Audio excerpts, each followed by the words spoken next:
Now on KOAM News at 5, area rural hospitals struggle to deal with rising numbers of COVID patients and staff shortages.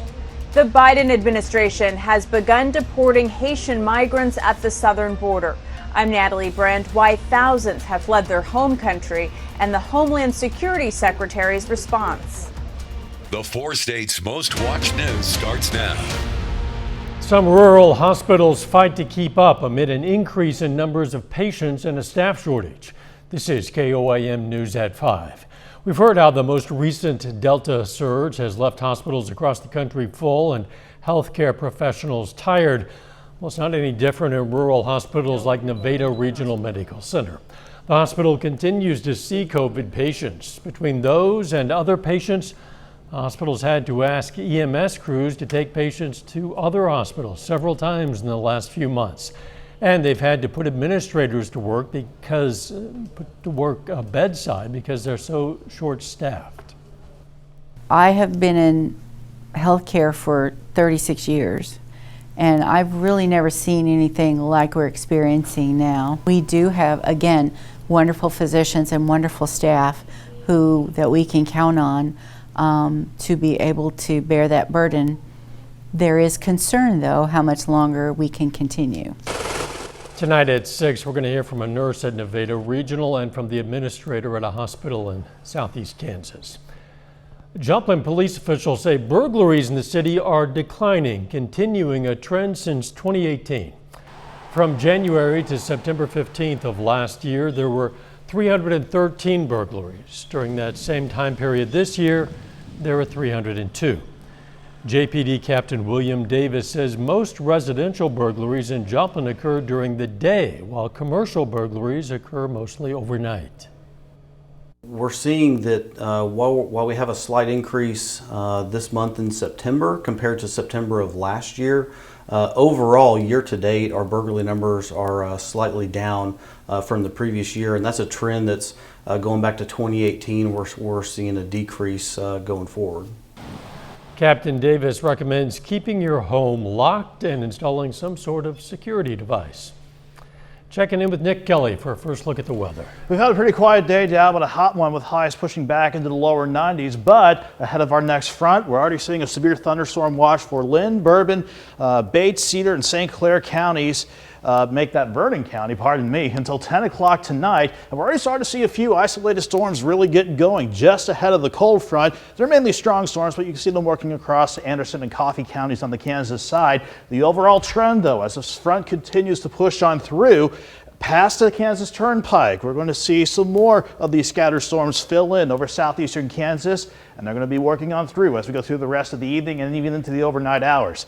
Most of us are in the lower 90s at the top of the 5 o'clock hour, but as the rain chances ramp up and the front pushes through, we'll go from the upper 80s at 6 down to 69 by midnight, but lows in the upper 50s will break down what these storms will do for tonight, Dow, plus some great weather for the next few days here in a bit. See you then. Secretary of Homeland Security Alejandro Mayorkas traveled to South Texas today, where the U.S. has launched a mass expulsion of mostly Haitian migrants. Natalie Brand reports from the White House on the latest crisis at the southern border. Facing extreme heat and food shortages, migrants crossed the Rio Grande between Mexico and the United States Monday to get supplies. At one point, around 12,000 migrants set up camp near the border crossing in Del Rio, Texas, most of them from Haiti.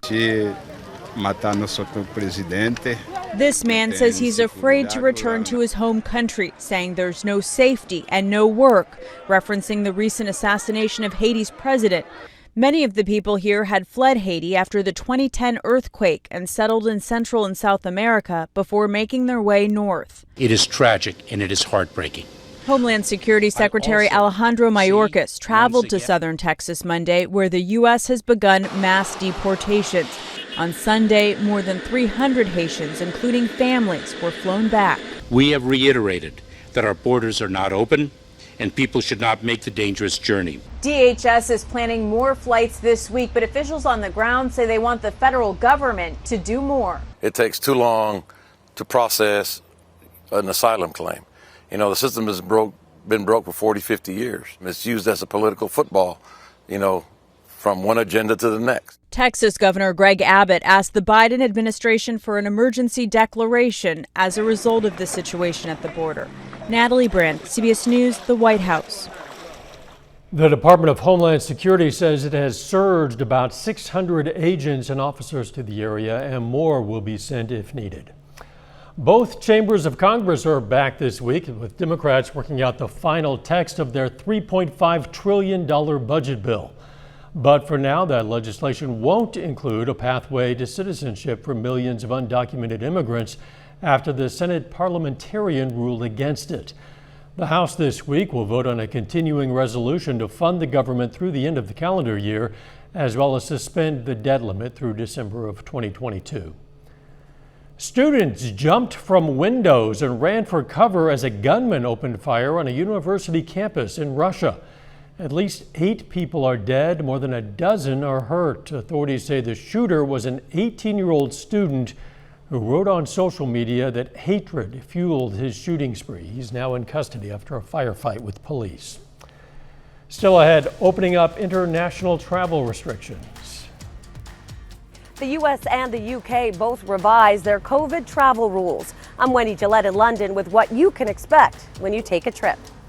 And next in Health Watch, Pfizer says its COVID-19 vaccine is safe for kids ages 5 to 11.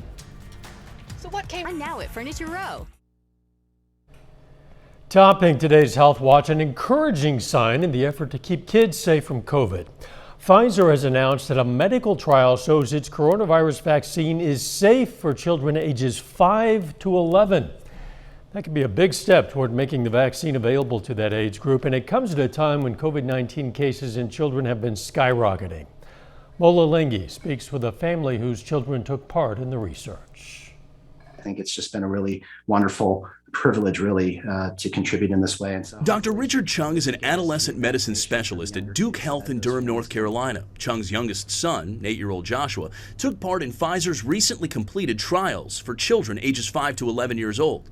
I think that everybody should get vaccinated so that things can return back to normal. Pfizer announced this morning that the trials Joshua took part in showed the vaccine was safe, well tolerated, and resulted in robust neutralizing antibody responses. Those positive results mean Pfizer will now send this data to regulatory agencies around the world, including the FDA and European Medicines Agency, for approval.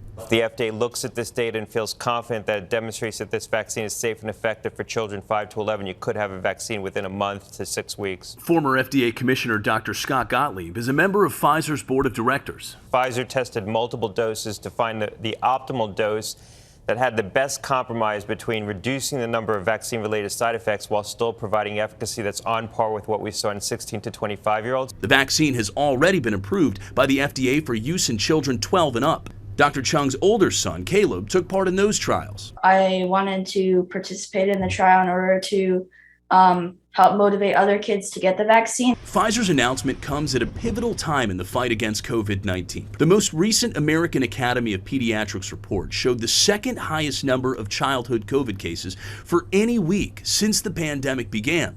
The spike in cases has been driven by the Delta variant, which has disproportionately affected the unvaccinated. I'm really proud of them, seeing them kind of courageously take this step and to do so really enthusiastically. Has just been a remarkable experience, not just as a pediatrician, but certainly as a dad. We should note that 8-year-old Josh was not sure whether he received the placebo shot or the real vaccine. He told us his symptoms were not severe. Mola Lenghi, CBS News, New York. The company also said the trial results in children under age 5 could be available by the end of the year. A study of all 3 COVID-19 vaccines in the United States finds the Moderna version is the most effective, but not by a lot. The CDC led the nationwide study. It found Moderna's vaccine provided 93% protection against hospitalization to Pfizer's 88%. Research found the biggest difference was that Pfizer's effectiveness started to decline about 4 months after people were fully vaccinated. Johnson & Johnson's vaccine comes in third, but still provides more than 70% protection against hospitalization. Researchers have pinpointed which groups are most at risk from severe COVID-19 even after being vaccinated. Those included patients receiving chemotherapy or organ transplants and those with HIV infections or neurological disorders. The study in the British Medical Journal found overall only a small minority of vaccinated adults were at risk of hospitalization and death. Patients receiving organ transplants face a higher risk of developing cancer. A study at the National Cancer Institute blames immunosuppression from medications to prevent organ rejection, as well as underlying medical conditions. Lung cancer and non-Hodgkin lymphoma were found to be the most serious threats. And that is a look at today's health news. A little bit later, the global markets took a dip today. We'll explain what's behind the decline. Plus, our front is right on schedule. We'll watch for storm chances this evening and quite a drop in temperatures behind the front. We'll break it all down next. Health Watch on.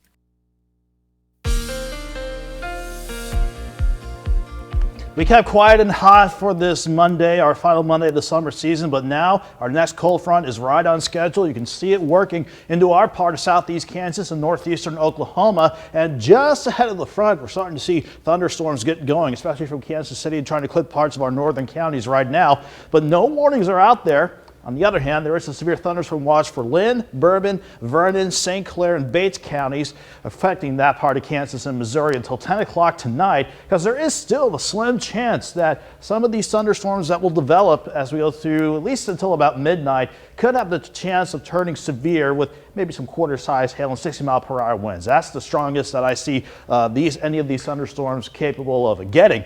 In the meantime, though, much of the area is dry. It's not until you get near Iola and work north along a 169. That is where we have from Iola up to Ozark, Garnett, and Carlisle. That is where we have some heavy thunderstorms developing right now. In the meantime, though, temperatures, we need a break from this late September heat because we topped out near 90 yesterday, lower 70s this morning, and topping right back out around 93 degrees this afternoon. So quite a hot day ahead of the cold front, but once we get behind it, you're going to love the numbers lining up for the next few days. But right now it's 93 and Joplin feels like 96 with a south wind of 15. And also, thanks to the dew point, sitting at 66 degrees.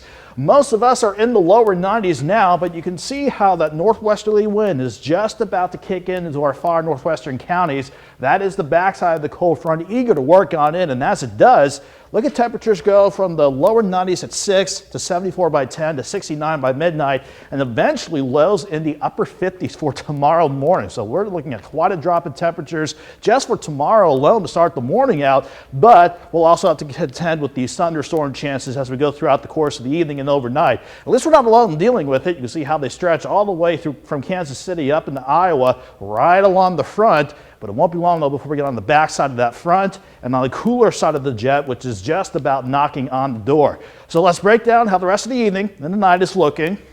The future track at 6 o'clock still showing isolated scattered storms clipping our far northern counties. But as that front continues to roll on through, all indications still point an increase in coverage for these scattered, strong, and possibly severe storms. Again, mainly wind and hail will be the big concerns here. But once we hit 11 o'clock or midnight, I think we're pretty much done with any severe threat, but we're going to hold on to these scattered shower and thunderstorm chances as we go through the overnight and up until the morning drive as we head into Tuesday. But once we get behind the front, we're looking really good for your Tuesday afternoon. In fact, temperatures will top out around 72 degrees with a north breeze at 10 to 20 miles per hour.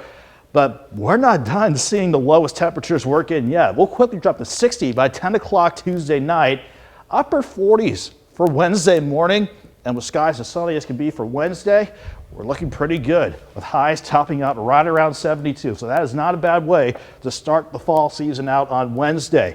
Even though we're dry for the next several days, temperatures have to swing back up on the thermometer. 77 on Thursday, mainly mid-80s for much of the weekend now, back to 91 on Monday.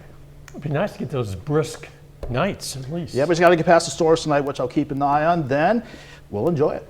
Thanks, Nick. Coming up, the U.S. and U.K. revise their international travel restrictions. First, though, we honor a local veteran. Charles Hoagland Jr. served in the U.S. Air Force in 1968 and 69. The Girard, Kansas native was stationed in Vietnam, and we salute Master Sergeant Charles Hoagland Jr., a four-state hero. You can learn about lots of other heroes from all across the area. You can also submit a hero of your own anytime you like You just click on the link on our website. That's KOAMnewsnow.com. Nick. Topping today's Consumer Watch, stock markets around the world are taking a hit. Although September is historically a weak month, investors are worried about trouble in the Chinese real estate market and COVID as they await a monetary decision from the Fed's two-day meeting. When it comes to the major stocks in the U.S., well, the Dow Jones Industrial Average fell by 614 points. The NASDAQ Composite dropped 330 points. The U.S. is revising its international travel policy, ending a travel ban on visitors from the EU and the U.K. The news comes just after Britain simplified its rules, making it easier for vaccinated Americans to visit. Wendy Gillette reports from London. There's a changing of the guard for COVID travel restrictions on both sides of the Atlantic. The White House says all international visitors are welcome in the U.S. starting in early November, but they must be fully vaccinated. That cancels travel bans on visitors from Europe. Mike Greatrex from Wales welcomes the news. The American people have missed out on a lot of UK tourism. The UK tourists have missed out on doing their shopping trips to New York City. A new study from the World Travel and Tourism Council estimates the UK ban alone cost the U.S. economy $1.2 billion a month. It's absolutely critical that we get that connection between these great partners across the Atlantic back together again. The Biden administration's news comes just after Britain made it easier for Americans to visit. Matthew Upchurch is the CEO of the luxury travel network Virtuoso. The greatest news is that you don't have to have a test in the U.S. before you get here. And now there's just a rapid test when you arrive. Almost 4.5 million Americans visited the UK in 2019. But when the pandemic hit in 2020, that number dropped to less than 1 million. More tourists from the U.S. travel here than from any other country, and they spend the most too. Travel advisor Martha Gaughan from Atlanta visited Buckingham Palace Monday morning. It is so wonderful to be back in the UK. It's just been too long. She's one of more than 40 American travel advisors touring the newest attractions in London, and the UK hopes millions more tourists will follow now that the gates are open. Wendy Gillette, CBS News, London. The Biden administration is also tightening testing requirements for unvaccinated Americans returning to the U.S. Up to 30 million vehicles built by 24 automakers will reportedly be investigated by U.S. officials. According to Reuters, the National Highway Traffic Safety Administration opened an engineering analysis on cars from the model years 2001 to 2019. The automakers include Honda, Ford, and Toyota. The investigation is centered around Takata airbag inflators. Pfizer is voluntarily recalling its medicine Chantix, which helps people quit smoking because it contains high levels of an ingredient that could increase the risk of cancer. The FDA says patients currently using the drug are not in immediate danger and should keep taking it until they're prescribed a different treatment. CVS Health hopes to hire some 25,000 employees ahead of flu season. The company said it's looking to hire pharmacists, pharmacy technicians, and nurses. The expanded workforce will help CVS administer flu shots and potentially COVID-19 vaccine boosters. Earlier in the pandemic, CVS raised its minimum wage to attract more workers. A final check of the forecast next. The CBS Evening News is next. Then on KOAM News at 6, we're going to have more on the struggles area rural hospitals are facing as COVID cases increase. Plus, the Joplin Chamber of Commerce hosts an event with local doctors to lay to rest some misinformation about the COVID vaccines. And the state of Oklahoma today scheduled its first executions in 6 years. Stay with us for the CBS Evening News and then KOAM News at 6. Some changes coming in the weather, starting with the possibility of rain for many of us. Yeah, we'll watch for scattered rain and storm chances picking up throughout the evening now. I think up until midnight, that's going to be our best shot for anything strong. Maybe a couple low-grade severe storms, something I'll keep an eye on. But behind this front that's going to bring in the rain chances, look at tomorrow, 59 in the morning and topping out at 72. We'll have to start the day with some rain chances, then we'll dry out for the rest of the afternoon. 48 for Wednesday morning and the high of 72. That is not a bad way to start fall out before we warm back up by the weekend. It'll be chilly as people head off to work and school. That's going to feel nice. You bet.